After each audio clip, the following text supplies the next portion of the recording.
जन्म से नंदिता आँखों से देख नहीं सकती, मगर अकेली पैदल चलकर जा सकती है। आज बाजार करके सुबह सुबह वो जा रही थी अपने घर। अचानक गांव के कुछ बदमाश लड़के उसे घेर कर परेशान करने लगे। अरे देखो देखो देखो, अंधी जा रही है। अरे क्या रे अंधी, तू सचमुच में अंधी है क्या? मुझे तो लगता है तू लोगों को बेवकूफ बनाती है। क्यों? क्या भाई, क्या मैंने गलत बोला क्या? अरे नहीं उस्ताद, आपने बिल्कुल सही कहा। मुझे भी लगता है कि वो अंधी बंधी नहीं है, वो लोगों को बेवकूफ बनाती है। अगर अंधी होती तो अकेले ऐसे रास्ते में चल पाती क्या? हाँ, देखो कैसी मस्तानी चाल है। और नहीं तो क्या, देखो तो बाजार से क्या सब्जी लाई है। देखो, अरे अरे थोड़ा सा हमको भी सब्जी दे दो, हम भी तो घर ले जाएंगे। मुझे छोड़ दो, आप जो कोई भी हो, मुझे सचमुच दिखाई नहीं देता। मैं आपके आगे हाथ जोड़ती हूँ, मुझे छोड़ दो, मुझे जाने दो, मुझे घर जाना है। अरे डार्लिंग, हम लोग तुम्हारे साथ थोड़ा सा खेलने के लिए आए हैं। हम थोड़ा सा खेल कर तुम्हें छोड़ देंगे। हाँ, तुम परेशान मत हो। आओ आओ आओ डार्लिंग, अरे थोड़ा सा मेरे पास तो आओ। अरे एक चुम्मा तो दे दो।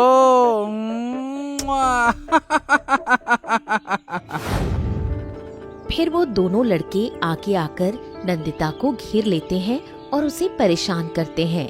इसी समय शामली वहाँ पर आ जाती है। अपनी आँखों के सामने खुद की दोस्त की ये हालत देखकर वो बहुत गंभीर हो जाती है। रुक जाओ तुम दोनों, अगर एक कदम आगे बढ़ाया तो मुझसे बुरा कोई नहीं होगा। अरे देखो देखो देखो, एक और नमूना आ गई। एक तो अंधी है और एक को दिन के उजाले में भी दिखाई नहीं देता ठीक से। अरे इतनी काली लड़की मैंने जिंदगी में कभी नहीं देखी। इसके सामने तो कोयला भी गोरा है। और एक शब्द अगर मुंह से निकाला तो मुंह तोड़ दूंगी। याद रखना, मेरी दोस्त को छोड़ दो, वरना अंजाम बहुत बुरा होगा। अरे बाप रे, अरे बाप रे, हमको डरा रही है, हमको डर लग गया। सुन रे, हमको तुझसे डर वर नहीं लगता। तेरे जैसे बहुत आए बहुत गए, बहुत देखे हमने नमूने। अरे जा रे, उसको पकड़ के यहाँ ले आ, उसकी हेकड़ी निकाल देते हैं। अरे बाप रे, अरे बाप रे, उस्ताद मुझे बचाओ, मुझे मार डाला रे, मेरा सर फोड़ दिया। अरे मेरे सर से खून निकल रहा है। उस्ताद मुझे बचाओ, मुझे बचाओ उस्ताद। अरे बाप रे बाप, अरे बचा क्या भाई, भाग भाग, अगर बचना है तो, नहीं तो मार डालेंगे। भाग यहाँ से। मुझे बचाने के लिए तुम्हारा बहुत बहुत शुक्रिया। अगर तुम नहीं आती तो वो लोग मुझसे मेरा सारा सामान छीन लेते। शुक्रिया बोलने की कोई जरूरत नहीं, हम दोनों दोस्त हैं और एक दोस्त का फर्ज है कि वो अपने दोस्त की जरूरत के समय मदद करे। चलो तुम्हें घर छोड़ाती हूँ।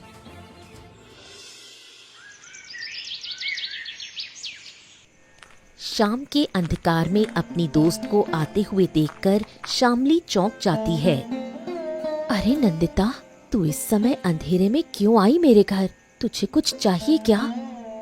अगर चाहिए तो मुझे तभी बता देती जब मैं दोपहर में तेरे घर आई थी। तूने क्या सोचा मैं देख नहीं सकती तो मुझे पता नहीं चलेगा? मैं सब कुछ जानती हूँ। कल से कुछ नहीं खाया तूने, मैं तेरे लिए खाना लेकर आई हूँ। मगर तुझे कैसे पता चला? मैंने तो तुझे कुछ भी नहीं कहा। तू मेरी दोस्त है ना, एक दोस्त होकर अपने दोस्त की परेशानी समझ सकती हूँ। जैसे उस दिन तूने मुझे बचाया था, मैंने तो तुझसे कुछ भी नहीं कहा था, लेकिन मुझे खतरे में देखकर मुझे बचाने चली आई थी। पगली, तू मेरे लिए इतना परेशान क्यों हो रही है? मैं सब कुछ सहन कर सकती हूँ, मुझे सब कुछ सहन करना आता है। छोटी सी उम्र से मैं ये सब कुछ झेल रही हूँ। कितने दिन ऐसे गए जब मुझे एक वक्त का खाना तक नसीब नहीं हुआ, तब भी मैं चुपचाप सह गई। लेकिन आज नहीं सह पा रही हूँ। इसलिए नहीं कि मेरे पेट में भूख है, इसलिए कि तू इतनी परेशानी उठाकर इतने अंधेरे में अपने घर से मेरे लिए खाना बना कर लाई। पगली, रो मत, तू तो मेरी अपनी दोस्त है। अगर मैं तेरी परेशानी नहीं समझूंगी तो कौन समझेगा। तू भगवान से दुआ कर हमारी दोस्ती ऐसे ही सलामत रहे। हम दोनों कभी एक दूसरे के बिना नहीं जी पाएंगे।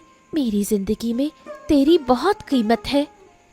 तू भी मेरे लिए बहुत कीमती है दोस्त। कोई हम दोनों को अलग नहीं कर सकेगा, ये मेरा वादा है। चल अब खा ले, भूखे पेट इतनी बात मत कर। चल आज मैं तुझे खिलाती हूँ अपने हाथ से।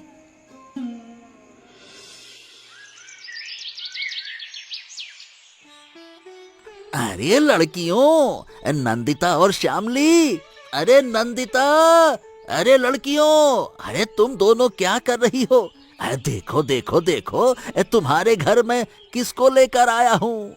आज किसके पैर पड़े हैं तुम्हारे घर पर, देखो देखो। कौन है आप? मुझे क्षमा कीजिए, लेकिन मैं आपको पहचान नहीं पा रही हूँ। क्या आप हमारे दूर के कोई रिश्तेदार हैं? अरे हम तुम्हारे दूर के संबंध के कोई रिश्तेदार नहीं हैं। हम तुम्हारे होने वाले ससुर हैं, ऐसा समझो। मुझे समझ में नहीं आ रहा, मतलब मैं समझ नहीं पा रही हूँ आपकी बात। अरे सुनो नंदिता, तुम दोनों बहुत अच्छी लड़की हो और तुम्हारे सामने आज जो खड़े हैं ना, वो हमारे पास के गांव के जमींदार साहब हैं। बहुत अच्छे हैं और बहुत अच्छे दिलदार आदमी हैं हमारे जमींदार साहब। अब तुम दोनों को जमींदार साहब अपने घर की बहू बनाना चाहते हैं। हाँ, लेकिन हम दोनों तो बहुत गरीब लड़कियां हैं। हमें माफ कीजिए, क्या हम दोनों आपके घर के योग्य हैं? मुझे नहीं लगता, मुझे लगता है आपको कोई गलत फहमी हुई है। नहीं नहीं नहीं नहीं, हम कोई गलती नहीं कर रहे हैं। हमारी बात समझो, हम अच्छे इंसान को पहचान सकते हैं। आज हमने दूर से ही तुम दोनों को देखा और तुम दोनों को पसंद कर लिया हमारे घर की बहू बनने के लिए और हमारे बेटे की बीवी बनने के लिए। माफ कीजिए साहब, मैं काली हूँ और मेरी दोस्त अंधी है। हम दोनों आपके घर के काम वाले बन सकते हैं अगर आप हुक्म करें, लेकिन बहू ये कभी संभव नहीं होगा। हाँ, अरे सब कुछ संभव है देवियों। बच्चों, तुम बाकी चिंता मत करो। गदाधर जी, अगले सप्ताह मैं इन दोनों बेटियों को मेरे घर की बहू बनाना चाहता हूँ, तो विवाह अगले सप्ताह होगा। बच्चों, तुम्हें कोई ऐतराज तो नहीं है ना बेटा? नंदिता कोई उत्तर ना देकर सिर झुकाकर खड़ी रहती है। हाँ, देवियों, अरे इतना मत सोचो, तुम्हारा भाग्य बदल जाएगा। इसको ऊपर वाले का आशीर्वाद समझो। हाँ, ये आशीर्वाद सबके ऊपर नहीं देता ईश्वर। जमींदार साहब, हाँ हाँ, जमींदार साहब, अब आप चिंता मत कीजिए, है ना। ये क्या है, बच्चियां हैं, अभी शर्मा रही हैं, उसे लेकर आप चिंतित मत होइए। अगले सप्ताह दोनों बेटियां आपके घर की बहू होंगी, ये मेरा वादा रहा। अगले सप्ताह जमींदार के दोनों बेटे राकेश और लोकेश के साथ दोनों की शादी हो जाती है। शादी के 2 दिन बाद घर में एक साथ बैठकर सब लोग खाना खा रहे हैं। दोनों बहुओं ने खाना परोसा। उसी समय राकेश बोल उठा। पिताजी, पिताजी, पिताजी, मुझे आपसे बात करनी है। हाँ हाँ हाँ, कौन सी बात करनी है? क्या कहना चाहता है तू? बता, क्या बोलना चाहता है? अरे ये क्या है पिताजी, गांव में हम मुंह दिखा नहीं पा रहे हैं। हमारी ऐसी बेइज्जती आपने कराई है कि क्या कहूँ। सब लोग हम दोनों को देखकर हंस रहे हैं। ये क्या किया आपने? हंस रहे हैं? हंसी किस बात की है? और गांव के लोगों की बात तू अपने कान में घुसने ही क्यों देता है? जब वो लोग कुछ कहें उल्टी सीधी बातें तो अपने कान बंद कर ले। इसमें कौन सी बड़ी बात है? अरे बड़ी बात तो आपने करवा दी है। हमारे घर में एक काली और एक अंधी बहू आई है। क्या ये आपने हमारे लिए फैसला लिया है क्या? मुझे नहीं लगता। ये दोनों हमारे घर की काम वाली बन सकती थी, लेकिन आपने उठाकर इनको बहू बना दिया। गजब, वाह पिताजी वाह। हाँ पिताजी, मेरी भी शिकायत है। ये सब नहीं चलने वाला। हम दोनों इन दोनों के साथ नहीं रह पाएंगे सारी जिंदगी। आप एक बार रहकर देखिए तो आपको पता चलेगा। आप तो बेटी के रूप में किसी को भी बेटी बना लेते हैं, पत्नी के रूप में सोचा है कि कैसी पत्नी है वो। उनकी तरफ देखने में भी मुझे अच्छा नहीं लगता। आपने इस तरह से हमारी जिंदगी बर्बाद कर दी कि मैं क्या कहूँ। मैं अपनी जिंदगी बर्बाद नहीं कर सकता। बस फालतू की बात किए जा रहे हो, बोले जा रहे हो। अरे मैं तुम्हारा बाप हूँ, तुम्हारा बुरा नहीं चाहता। और तुम दोनों मुझे मत सिखाओ कि मुझे क्या करना है और क्या नहीं करना है। मैं उन दोनों बच्चियों को एक अच्छे इंसान के रूप में अपने घर लेकर आया हूँ। वो दोनों देवियाँ मेरे लिए लक्ष्मी हैं, लक्ष्मी। बेवकूफ कहीं के। और हाँ, अगर तुम दोनों इस घर में नहीं रहना चाहते हो तो मत रहो, तुम दोनों को कोई नहीं रोकेगा। जाओ। अच्छा, वाह वाह वाह वाह वाह वाह वाह। तो दो अनजान औरतों के लिए अपने बेटों को घर से निकाल रहे हो। वाह, क्या बाप हो। वाह वाह वाह वाह। हम भी देख लेते हैं, हम भी तो देखें ये दोनों कितने दिनों तक हमारे घर में रहती हैं। हाँ बेटियों, तुम उसकी बात में मत आओ। तुम दोनों मेरे लिए मेरी बेटी जैसी हो। चिंता मत कीजिए माँ, हम अपनी योग्यता उनके सामने साबित करके रहेंगे। अगर हमें घर छोड़ना पड़ा तो हम घर छोड़ देंगे। बेटा, ये तुम्हारा घर है, तुम दोनों यहाँ से कहीं नहीं जाओगी। हाँ। अगर हमारी वजह से घर में इतनी परेशानी है तो ये हम दोनों का फर्ज है कि हम इस परेशानी को दूर करें और उन दोनों को शांत करके फिर से इस परिवार को एक कर दें। अगली सुबह दोनों बहुएं घर छोड़कर निकलने वाली होती हैं। उसी वक्त उनके ससुर वहाँ पर आते हैं। अरे अरे अरे अरे, रुक जाओ, रुको। ये तुम दोनों कहाँ जा रही हो? मुझसे पूछे बिना तुम दोनों यहाँ से कहाँ चली जा रही हो? बिल्कुल नहीं जा सकती हो। पिताजी, आपने हमें इस घर की बहू बनाया। हमने कल कहा था हम दोनों अपने पैरों पर खड़े होकर दिखाएंगे और जब हम कामयाब हो जाएंगे तभी इस घर में वापस आएंगे। अरे मेरे दोनों बेटों की तरफ से, देखो, मेरे दोनों बेटों की तरफ से मैं तुमसे माफी मांगता हूँ। हाथ जोड़कर तुम्हारे पैर पड़ता हूँ। तुम दोनों ऐसे घर छोड़कर मत जाओ बच्चों। हम लोग किसी गांव में रहेंगे पिताजी, आप चिंता मत कीजिए, सब कुछ ठीक हो जाएगा। आप ऊपर वाले पर भरोसा कीजिए। लेकिन तुम दोनों के जाने से घर खाली सा हो जाएगा। हमारे बारे में भी सोचो, ऐसा मत करो। आप दोनों हमें आशीर्वाद दीजिए। हम जो करने के लिए इस घर से निकल रहे हैं वो काम हम दोनों श्रद्धा से पूरा कर सके और वापस आप दोनों की सेवा में इस घर में वापस आ सके। ठीक है। अगर तुमने तय कर ही लिया है तो फिर मैं तुम्हें मना नहीं करूँगा। अगर कोई जरूरत पड़े तो मुझे भूल मत जाना। मैं हमेशा तुम दोनों के साथ रहूंगा। हाँ, लेकिन समझ नहीं आता कि कब तक ये सब कुछ ठीक होगा। समय आने पर सब कुछ सही हो जाएगा, सब कुछ। अब चिंता मत कीजिए, अब हम दोनों चलते हैं।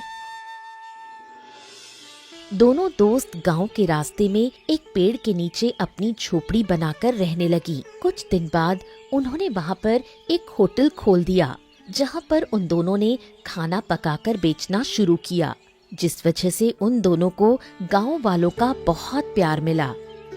मुझे आज बहुत अच्छा लग रहा है। हम दोनों खुद के पैरों पर खड़े हो गए।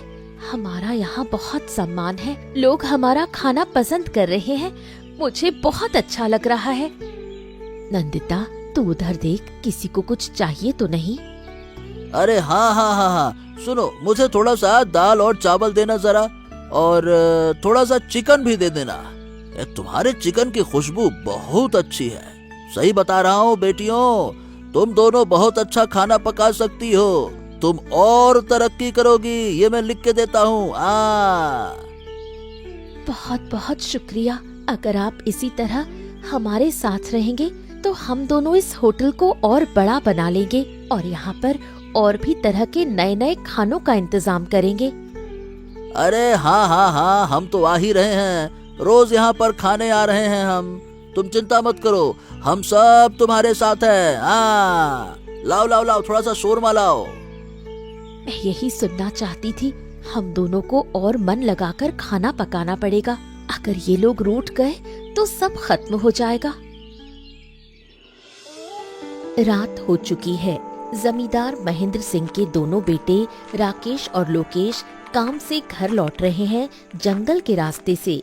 उसी वक्त भोला डाकू अपने झुंड के साथ दोनों भाइयों को घेर लेता है। अब तुम दोनों नहीं बच पाओगे।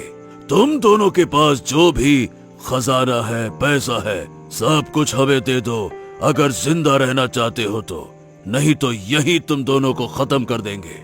लाओ। तुम हमें नहीं जानते हो। हमारे पिताजी इस गांव के जमींदार हैं। अगर उनके कान में ये खबर पहुंची ना तो तुम्हारी खैर नहीं। अच्छा, लगता है तुम दोनों इस तरह से नहीं मानोगे। तुम दोनों को मार कर ही तुम्हें लूटना पड़ेगा। बड़े ही खराब जालिम है ये दुनिया। मैं अपने आप को बदलना चाहता हूँ, लेकिन तुम जैसे लोग बदलने ही नहीं देते हो। अगर चुपचाप दे देते तो हमें मारना नहीं पड़ता।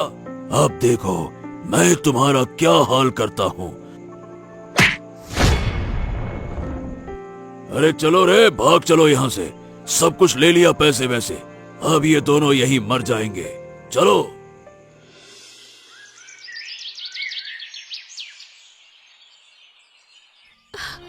क्या हुआ इन दोनों को? क्या हुआ? हमें खबर मिली। ये सब हुआ कैसे? कौन है इसके पीछे? कल रात एक डाकू के झुंड ने इन दोनों को घेर लिया था। फिर पैसे ना देने के कारण इन दोनों को जख्मी करके चले गए। हमें बहुत डर लग रहा है पिताजी। इन दोनों को कुछ हो तो नहीं जाएगा? चिंता मत करो बेटी। एकदम सही वक्त पर उन दोनों को हमारे लोग घर में ले आए ढूंढकर, और डॉक्टर भी आकर चले गए हैं दवा देकर। चिंता करने की अब कोई बात नहीं है। बहुत जल्द सब कुछ ठीक हो जाएगा। लेकिन बेटी, मेरा अनुरोध है कि तुम दोनों और घर के बाहर मत रहो। हमें डर लगता है, अब तुम दोनों के लिए कहीं कुछ हो ना जाए। आप चिंता मत कीजिए पिताजी। जिन लोगों ने इनकी ये हालत की है उन लोगों को हम छोड़ेंगे नहीं। हम एक योजना बनाकर उन लोगों को पकड़ लेंगे। योजना? कैसी योजना? हमें भी बताओ, हम भी तो जाने। आपको सब कुछ बताएंगे, लेकिन हमें इसमें आपकी मदद भी चाहिए होगी। मैं चाहती हूँ आप कुछ दिन के लिए हम दोनों की बात मान कर चलें। ठीक है, मेरा तुम दोनों के ऊपर पूरा भरोसा है। तुम दोनों जो कहोगी हम वही करेंगे। अगले दिन शाम में दोनों बहुएं ठीक उसी जगह पर दुकान खोलती हैं जिस जगह के आसपास उस डाकू के झुंड ने हमला किया था। वो लोग आएंगे ना नंदिता? मुझे तो शक हो रहा है। लेकिन मुझे कोई शक नहीं। मुझे लगता है वो लोग जरूर आएंगे। सुन रही है क्या? किसी के पाँव की आवाज? हाँ, मैं भी सुन पा रही हूँ। लगता है यहाँ आ रहे हैं वो लोग। चलो हम दोनों अपनी एक्टिंग शुरू करते हैं। अरे बाप रे, और कितनी देर यहाँ पर बैठी रहूं? हम तो यहाँ पर किसी को नहीं जानते। क्या कोई हमें बचाएगा यहाँ से? हमारे पास बहुत सारा खाना है। ये सब खाना लेकर हम क्या करेंगे? अरे दोनों लड़कियां यहाँ क्या कर रही हो? इतनी रात हो चुकी है, यहाँ पर अकेले तुम्हें डर नहीं लगता? जी लगता तो है। सुना है कल रात यहाँ पर डाकू के झुंड को देखा गया था। हमें बहुत डर लग रहा है, लेकिन हम लोग कहाँ जाएं? हमारे पास इतना सारा खाना है। खाना? कैसा खाना? चिकन, चावल और मिठाई भी है। हम लोग एक शादी के घर से लौट रहे हैं, लेकिन अचानक जंगल में हम रास्ता भटक गए। इतना सारा खाना देखकर डाकू भोला के मुंह में पानी आ गया। अरे देवियों, निकालो तो सही तुम्हारे पास जो भी खाना है। मेरे लिए निकालो यहाँ। हम लोग खा लेते हैं, फिर खाकर तुम दोनों को घर छोड़ देंगे। ले आओ। बहुत बहुत धन्यवाद। ठीक है, सब कुछ आप लोगों के लिए है। अब तुम लोगों के जाने का समय हो चुका है, लेकिन नींद में तुम यहाँ से नहीं जा पाओगे। चलो हमारा काम तो पूरा हुआ। खाना खाते खाते वो लोग वहीं पर सो गए। उन लोगों को पता ही नहीं चला कि खाने में नींद की दवा मिलाई हुई थी।